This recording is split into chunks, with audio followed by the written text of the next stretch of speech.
Hello दोस्तों, आप सभी का स्वागत है इस YouTube चैनल पे। आज अपन सोल्व करेंगे वन रक्षक की परीक्षा जो 13 नवंबर को हुई थी, मॉर्निंग शिफ्ट का पेपर। वो अपन अभी मैथ्स के क्वेश्चन सोल्व करेंगे। तो चलते हैं। पहला क्वेश्चन अपने को दिया है कि दो संख्याओं का अनुपात 7:11 है और उनका लसागु लघुत्तम समापवर्ती एलसीएम दिया है 154। पहली संख्या पूछी है। देखिए, रेशियो आपको दिया गया है 7:11। संख्याओं की बात करें तो संख्या अपने पास होंगी 7x और 11x।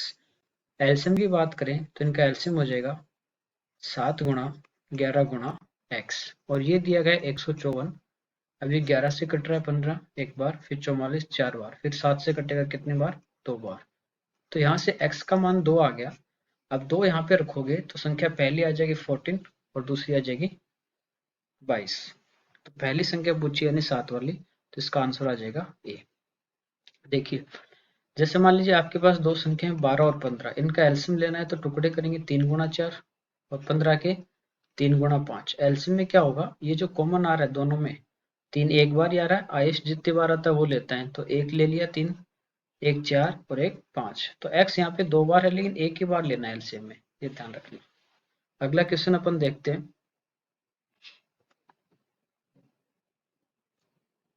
इसमें कह रहे हैं कि एक ही कीमत पर दो मोबाइल खरीदे गए, यानी दोनों का जो क्रय मूल्य है, कॉस्ट प्राइस जो दोनों का है वो आपस में क्या है, बराबर है। एक को 30% के लाभ पे बेचा गया, दूसरे को प्रथम मोबाइल के विक्रय मूल्य से 2500 कम पे बेचा गया। दोनों मोबाइल फोन पर अर्जित कुल लाभ 5% था। एक मोबाइल फोन का लागत मूल्य क्या था, ये पूछा था। मान लीजिए कॉस्ट प्राइस जो दोनों की सेम दी है, क्रय मूल्य वो अपन ले लेते हैं 100। दो फोन है आपके पास, तो 100 रुपए कॉस्ट प्राइस है एक की, तो टोटल जो कॉस्ट प्राइस होगी क्रय मूल्य 100 × 2 यानी कितनी आ गई, 200। अब कह रहे हैं कुल पे जो लाभ हुआ वो 5%, यानी टोटल 200 में खरीदा, 5% का इस पे लाभ आप निकाल लोगे तो 10 रुपये आएगा, यानी 210 में बेचेगा। ठीक है, तो टोटल अपन कॉस्ट सेलिंग प्राइस की बात करें भाई, 5% 100 पे 5 होता है, 200 पे 10 हो जाएगा ना, सीधा सीधा डबल हो जाएगा। या 200 का 5% निकाल लोगे तो भी 10 आएगा, यानी कितने में बेचेगा, 210 में। ठीक है, अब कह रहा है कि एक मोबाइल को उसने 30% के लाभ पे बेचा, 100 रुपए क्रय मूल्य है, तो पहला जो उसका मोबाइल होगा उसका कॉस्ट प्राइस अपन देखें 100 में खरीदा, 30 का लाभ, तो कितने में बेचेगा, 130 में। ठीक है, तो पहले की सेलिंग प्राइस 130 है, टोटल 210 है, तो देखिए माइनस कर देंगे तो दूसरे की सेलिंग प्राइस आ जाएगी यहाँ से, तो दूसरे की सेलिंग प्राइस कितनी आ गई, 80 रुपये आ गई। यानी दूसरे को 100 में खरीद के 80 में बेच रहा है, तो 20% का इस पे क्या हो रहा है, लॉस हो रहा है। अब ये कह रहा है कि दूसरा जो फोन था उसका जो विक्रय मूल्य था वो पहले वाले से 2500 रुपये कम है। कितने रुपए कम है, कम या ज्यादा होता है, डिफरेंस 2500 का डिफरेंस दिया है। और यहाँ पे देखिए पहले वाले को 130 में बेच रहा है, दूसरे का अपने पास सेलिंग प्राइस कितना बचा, 80। दोनों में डिफरेंस कितने का है, 50 का।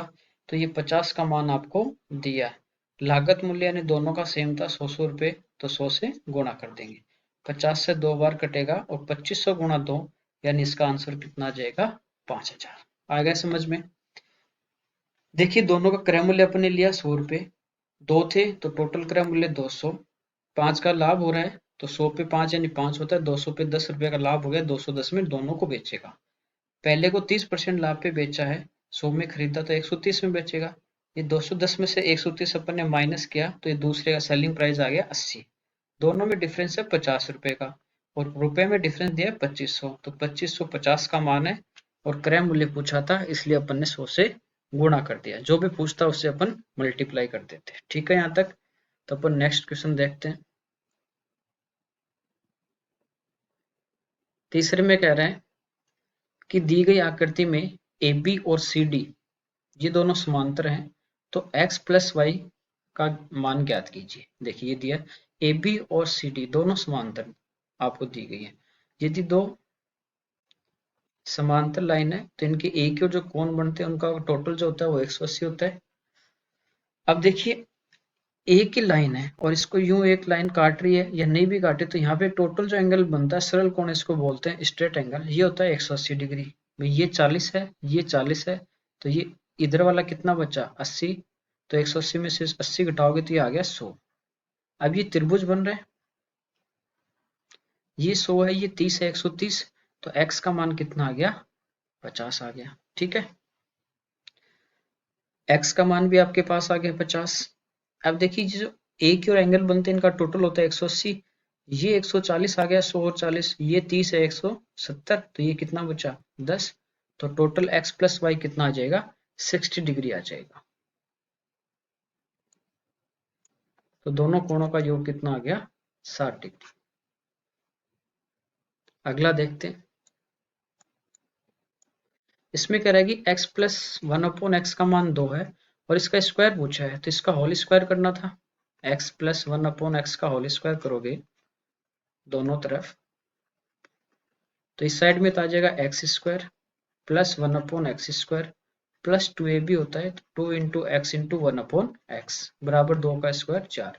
x से x कट गया, 2 आगे जाके माइनस होगा, यानी इसका आंसर कितना आ जाएगा 2 आ जाएगा। ठीक है यहाँ तक। अगला देखते हैं,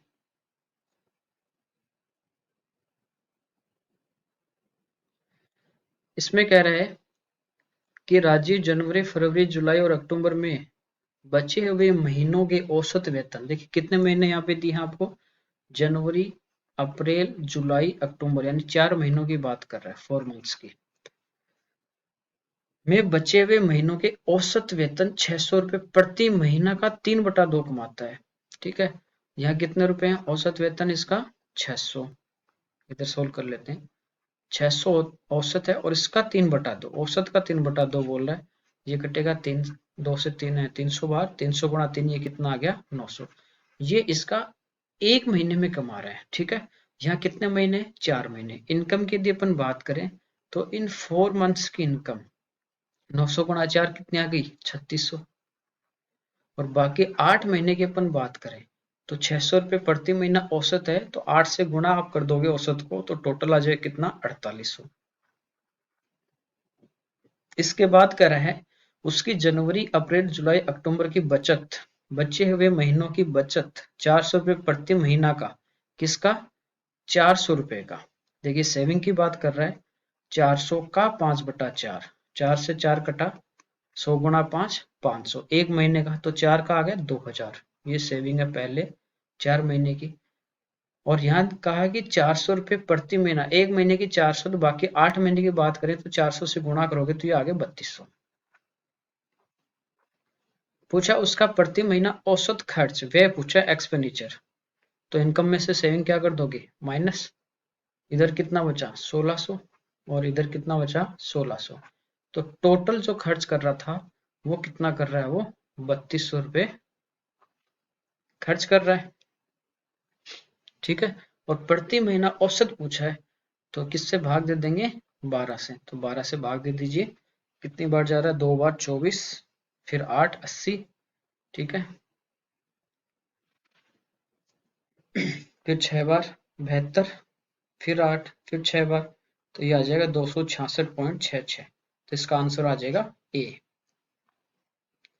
ठीक है ना, अगला देखते हैं, 6 नंबर में कह रहा है कि एक राशि 3 वर्ष में 1344 हो जाती है मतलब ये मिश्रधन है, 7 वर्षों में 1536 हो जाती है, तो ये भी आपको दूसरा मिश्रधन दिया है अमाउंट, और ये आपको पहला मिश्रधन दिया है। मूल राशि आपको पूछी है जहां ब्याज की दर प्रभावित की जानी। देखिए सिंपल इंटरेस्ट में क्या होता है, साधारण ब्याज में, कि जो पहले साल ब्याज है वही दूसरे साल होगा, वही तीसरे साल होगा। तो 7 साल के अंदर जो अमाउंट आपका आया वो आया 1536, और 3 साल का जो अमाउंट है वो आपको आया 1344। यदि ये अपन डिफरेंस ले लें तो इधर आ जाएगा 4 साल, और ये 4 साल का अपने पास आएगा ब्याज, क्योंकि मूलधन तो वो प्रिंसिपल सेम रहेगा, हर साल जो ब्याज है वो उतना ही बढ़ता रहेगा। तो इसमें से इसको माइनस कर दें, ठीक है, तो 13 में से 4 गए 9, और ये 192, तो ये जो 192 अपना आया, ये आ गया 4 साल का ब्याज। ठीक है ना, अब देखिए 1 साल का आपको निकालना है, तो 4 से डिवाइड कर दोगे इसको 192 को, सेम रहता है हर साल ब्याज, तो 4 का भाग दोगे तो पहले 4 बार 16, ठीक है, फिर कितना आ गया 8। तो 1 साल का जो सिंपल इंटरेस्ट था आपका वो आ गया 48। आपको क्या पूछा है, मूल राशि यानी मूलधन पूछा है, प्रिंसिपल। इसको 3 से गुणा करके इस मिश्र धन में से घटा दें या 7 से गुणा करके इस मिश्र धन में से घटा दें तो अपना क्या आ जाएगा, प्रिंसिपल आ जाएगा। ठीक है, तो देखिए 3 साल का जो मिश्र धन था वो था 1344। 1 साल का साधारण ब्याज 48 है, 3 से आप गुणा कर दोगे तो 144। ये आप माइनस करते हो तो यहाँ पे कितना आ गया 1200। तो जो मूलधन था वो था 1200 रुपये। साधारण ब्याज का क्वेश्चन था। अगला अपन देखते हैं। इसमें कह रहा है कि 16 व्यक्ति 6 दिन में 1/5 खेत काट देते हैं। कितने व्यक्ति हैं, 16। कितना काम कर रहे हैं, 1/5। कितने दिन में, 6 दिन में। ये तो मेन जो काम करता है वो कोई भी मशीन हो, आदमी, औरत, बच्चा, घोड़ा, जो भी होगा, ये अपन लेते हैं वर्क, काम, और ये होता है टाइम। ठीक है, अब कह रहे हैं कि 8 दिन में शेष खेत को काटने के लिए कितने व्यक्तियों की आवश्यकता होगी। भाई फ्रैक्शन में दिया है, कल आपको बताया था कि भिन्न में टोटल कितना होता है, 1। इसमें से 1/5 हो गया, यानी घटाना है तो आपको क्या करना है, 5 में से 1 घटा दो। 5 में से 1 घटाओगे कितना बचा, 4, और नीचे 5। ये रिमेनिंग वर्क आपका आ गया शेष कार्य। कितने दिन में करना है, 8 दिन में। कितने व्यक्तियों की आवश्यकता होगी, मान लीजिए x की। अब इसको तिरछा गुणा कर दीजिए। तो यहाँ पे देखिए x को करना है 1/5 से, और फिर इसको करना है 8 से। इक्वल में आ जाएगा 16 को करना है 4/5 से, फिर करना है 6 से। 5 से 5 कैंसिल होगा, 8 से 16 कैंसिल होगा 2 बार। x का मान आ जाएगा, 4 से 2 को गुना करोगे 8 और 6 48। कितने व्यक्तियों की आवश्यकता होगी, 48 की। इसमें ये कह देता कि कितने और व्यक्तियों की, यहाँ पे और लगा देता, कितने और व्यक्तियों की आवश्यकता होगी। तो 48 में से फिर क्या करना था, भाई 16 तो पहले काम कर रहे थे ना, तो वो माइनस कर देते तो वो आंसर आ जाता। तो यहाँ पे आपको ये पूछा कितने व्यक्तियों की टोटल, तो ये आ जाएगा 48। अगला देखते हैं। इसमें कह रहा है कि 6 अंकों की वह छोटी से छोटी संख्या ज्ञात कीजिए जिसमें 15, 21, 28 से पूर्णतः विभाज्य हो। 6 अंकों की संख्या आपको दी है, डायरेक्ट आपको देखना है। देखिए 15 की अपन बात करें तो इसके टुकड़े होंगे 3 और 5। अब 5 का भाग देखिए किस में जाता है, जिसका लास्ट का डिजिट जो है, यूनिट डिजिट, इकाई अंक 0 हो या 5 हो, तो 5 का सभी में जाएगा। 3 के लिए विभाज्य भाजकता का रूल होता है कि अंकों के योग में 3 का भाग जाए, तो अंकों का योग करते हैं, 1 और 4 5 और 8 13, इसमें नहीं जाएगा। 1 2 3 और 7 10, इसमें भी नहीं जाएगा। 8 और 3 11 और 1 12, इसमें जाएगा। 4 3 7 और 1 8, इसमें भी नहीं जाएगा। तो इसका कौन सा आंसर आ जाएगा, सी। सीधा सीधा चेक करना था कि 3 का भाग किसमें जा रहा है या नहीं। अगला देखते हैं 9 नंबर। इसमें कह रहा है कि 100 मीटर लंबी एक ट्रेन की लंबाई दी है l, ये है 100। 72 किलोमीटर प्रति घंटे की दर से एक पुल को 25 सेकंड में पार करती है। देखिए पुल को पार करती है तो पुल की लंबाई और प्लस ट्रेन की लंबाई दोनों उसमें डिस्टेंस होती है। ठीक है, तो देखिए समय दिया है 25 सेकंड और डिस्टेंस जो होती है, दूरी, ये होती है चाल गुणा समय। चाल आपको दी है 72 और समय दिया सेकंड में, दूरी मीटर में, तो इसको भी मीटर पर सेकंड में चेंज कर लेंगे। तो किससे गुणा कर देंगे, 5/18 से, और समय कितना है 25। तो ये टोटल डिस्टेंस आएगी पुल की लंबाई प्लस ट्रेन की लंबाई। 18 से कितने बार कटेगा, 4 बार। 25 गुणा 4 100, 100 गुणा 5 500। तो दोनों की टोटल लंबाई आ गई 500। इसमें से कह रहा है कि ट्रेन की लंबाई 100 है, तो 500 में से 100 घटा दो तो पुल की लंबाई कितनी आ जाएगी, 400 मीटर आ जाएगी। ठीक है ना। अगला देखिए। इसमें कह रहा है कि यदि एक समबाहु त्रिभुज का क्षेत्रफल a है, ऊंचाई b है, तो a/b² का मान क्या होगा। तो यदि आपको ऊंचाई, समबाहु त्रिभुज की ऊंचाई क्या होती है, फॉर्मूला याद है, तो आप डायरेक्ट b की जगह वैल्यू रख दोगे और इसका आंसर आ जाएगा। या देखिए ये अपने पास एक समबाहु त्रिभुज है। समबाहु त्रिभुज यानी तीनों भुजाएं आपस में क्या होती हैं, बराबर। समबाहु त्रिभुज में ये इसकी हाइट है h, ये इसकी मीडियन होती है, ये इसका एंगल बाइसेक्टर होता है, ठीक है, क्योंकि सब कुछ बराबर है। तो देखिए ये जो साइड थी इसको एक बराबर दो भागों में बांटेगी, ठीक है ना। ये जो भुजा थी इसकी साइड, ये जो होगा इसका मिड पॉइंट होगा, यानी ये कितनी आएगी इसकी हाफ। देखिए ये इसकी साइड है, इसको आप कुछ भी x मान लीजिए, तो ये कितनी आ जाएगी, हाफ हो जाएगी x/2। 90 के सामने कौन है, ये कर्ण होता है। h का मान आपको निकालना है तो ये होता है कर्ण का स्क्वायर x² माइनस आधार स्क्वायर, ठीक है, और इसका क्या लेना है, वर्गमूल। अब देखिए 4 अपने पास एलसीएम आ जाएगा, ये 4x² माइनस x² यानी 3x²। तो यहाँ से अपन हाइट की बात करें तो समबाहु त्रिभुज की ऊंचाई होती है √3 इंटू साइड अपॉन 2। अब इसमें रख देंगे a क्या है, क्षेत्रफल। क्षेत्रफल होता है √3/4 गुणा भुजा स्क्वायर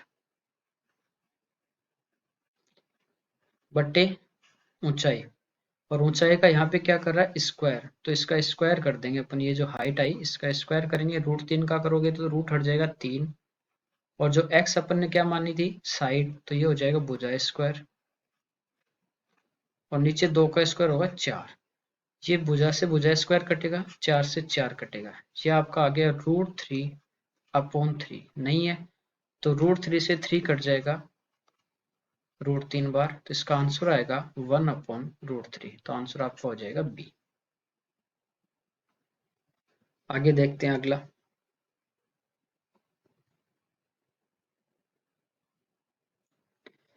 इसमें कह रहा है कि दी गई आकृति में ओ वर्त का केंद्र है, एंगल CBD, ये वाला एंगल पूछा,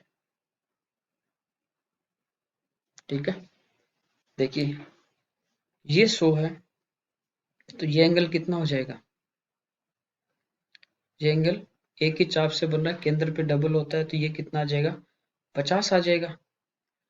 और ये PABC ये एक चक्रीय चतुर्भुज है, चारों इसके शीर्ष वर्त की परिधि पे चक्रीय चतुर्भुज है। आमने सामने के कोणों का योग होता है 180। ये 50 है तो ये कितना हो जाएगा, 130। ये 130 है तो एक सरल रेखा पे 180, यानी ये कितना बचा, 50। ये आप ये भी देख सकते चक्रीय चतुर्भुज है, और इसको अपन आगे बढ़ा देते हैं तो ये जो बाह्य कोण होगा ये इस एंगल के बराबर होता है, तो इसका आंसर आ जाएगा 50 डिग्री। अगला देखिए, इसका आ गया 50। अगले में कह रहा है कि यदि किसी संख्या का 37/1/2% 45 है, तो संख्या का 87/1/2% क्या होगा। संख्या आपके पास नहीं है। परसेंटेज में आपको बताया कि 37/1/2% ये होता है 3/8, 87/1/2%, ठीक है, ये होता है 7/8। 45 किसका मान है, 3/8 का, ठीक है। 3/8 से भाग देते हैं कि जो 45 था आपका वो उस संख्या का 37/1/2% यानी 3/8 है, तो 8 ऊपर चला जाएगा, 3 से कट जाएगा 15 बार, 15 गुणा 8 यानी संख्या आपकी आ गई 120।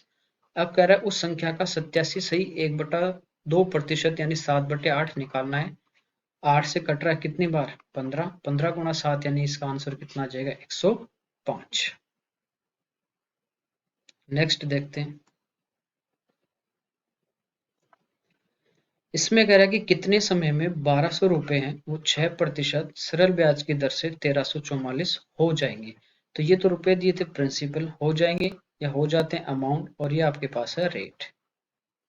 आपको टाइम निकालना था, ठीक है। तो समय होता है ब्याज, तो ब्याज देखिए 1200 में से 1344 में से 1200 आप घटा दोगे तो 144 गुणा 100 बटा मूलधन और गुणा दर।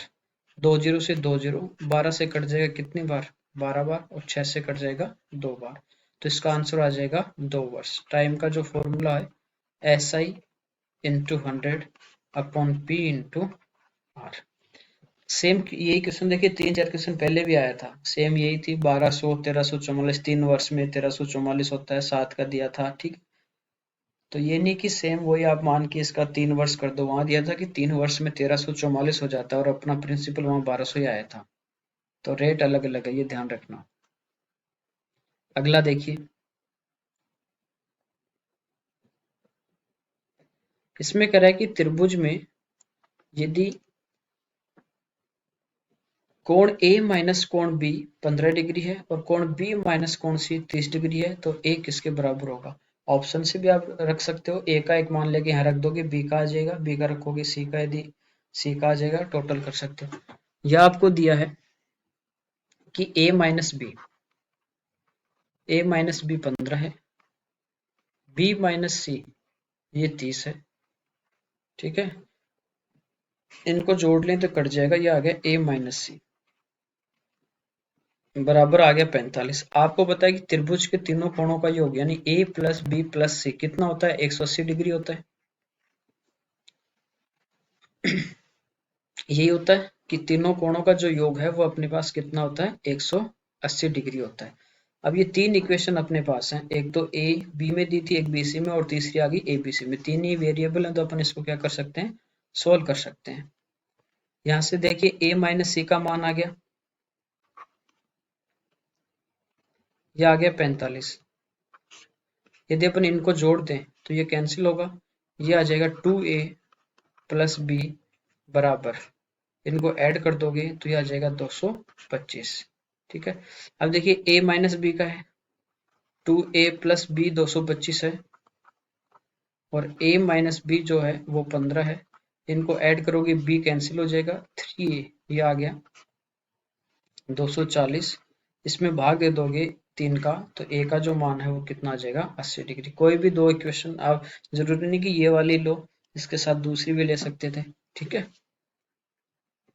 या a प्लस बी प्लस सी थी, इसके साथ b माइनस सी लेते तो c से c कट जाता, क्या बचता, a प्लस बी बचता, और a प्लस टू बी, और ये वाली आ जाती है आपके पास। तो कोई भी आप इक्वेशन लेके इसको सोल्व कर सकते हो, ऑप्शन से भी इसको सोल्व कर सकते हो।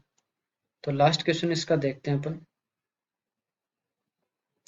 इसमें कह रहा है कि अरिहंत सिंह के 3 बच्चों की औसत आयु 12 वर्ष है। कितने बच्चे हैं, 3, और 12 वर्ष औसत है। इनको गुणा कर दें अपन तो ये कितनी आ जाएगी, तीनों बच्चों की टोटल आयु आ जाएगी। 12 गुणा 3 कितनी आ गई, 36। अब कह रहा है कि उनकी आयु का अनुपात 3, 4, 5 है। उसके सबसे छोटे, तो सबसे छोटा जिसका कम अनुपात है 3, और सबसे बड़े जिसका अनुपात सबसे ज्यादा है 5 की औसत आयु क्या होगी। अब देखिए टोटल आपके पास 36 है, तो टोटल लेंगे तो टोटल लेंगे, 5, 4, 9 और 3 12, इससे गुणा कर देंगे। अब देखिए पूछा है उससे इंटू करते हैं, तो पूछा है कि इस 3 और 5 में कितने का डिफरेंस है, कितने का डिफरेंस है, 2, तो 2 से गुणा कर दीजिए, 12 से 3 बार कटेगा और ये 3 से गुणा हो जाएगा। अच्छा 6,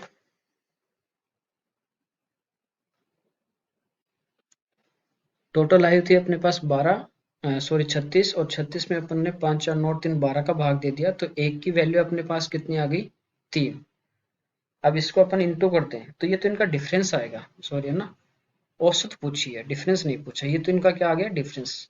तो देखिए अपना एक की वैल्यू 3 आई है, अब इन 5 और 3 टोटल आप 8 से गुणा कर दो इसको, तो ये आ गई, इन दोनों की जो उम्र है वो 24 है। अब औसत निकालना दोनों का, तो 2 से भाग कर देंगे, यानी 24/2 कितनी आ जाएगी औसत, इनकी आ जाएगी 12।